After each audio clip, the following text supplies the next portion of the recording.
Top quality और consistent performance के लिए सिर्फ सिल्वर पंप नाम याद रखना।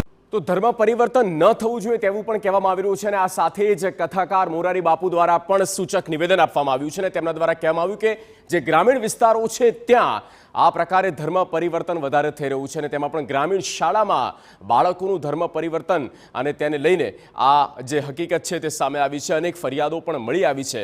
શાળામાં મફત શિક્ષણના બહાને ધર્મ પરિવર્તન કરાવાતું હોવાની ફરિયાદ ઉઠી। અજાણ્યા વ્યક્તિએ મોરારી બાપુને પત્ર લખીને ફરિયાદ કરી। ધર્મ પરિવર્તન રોકવા આવા વિસ્તારોમાં શાળા બનાવવાની પણ જરૂરી। ઉદ્યોગપતિઓને આદિવાસી વિસ્તારમાં શાળા સ્થાપવા માટે બાપુએ આહવાન કર્યું છે।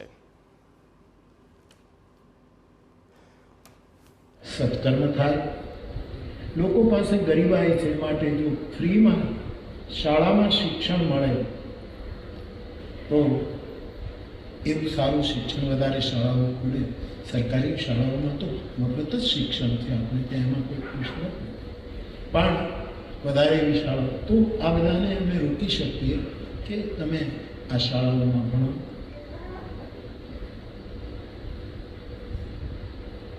સરકાર પોતાનું કામ કરતી જ હોય છે।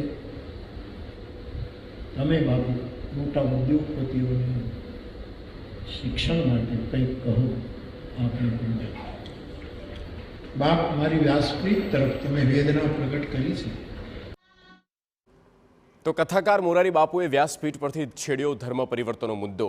મોરારી બાપુ પાસે ધર્મ પરિવર્તનની ફરિયાદ અંગે પત્ર આવ્યો, જેમાં લખવામાં આવ્યું કે આદિવાસી વિસ્તારોમાં ફ્રી શિક્ષણને બહાને ધર્મ પરિવર્તન કરાવવામાં આવે છે, એટલે આવી વટાળ પ્રવૃત્તિને રોકવા મોરારી બાપુને માંગ કરવામાં આવી। ત્યારે મોરારી બાપુએ ઉદ્યોગપતિઓને અપીલ કરી કે આદિવાસી વિસ્તારોમાં શાળાઓ સ્થાપવા તેઓ આગળ આવે। તેમણે કહ્યું કે આવા વિસ્તારોમાં જો શાળા શરૂ કરવામાં આવે તો તેમના દ્વારા 1 લાખ રૂપિયાનું દાન કરવામાં આવશે।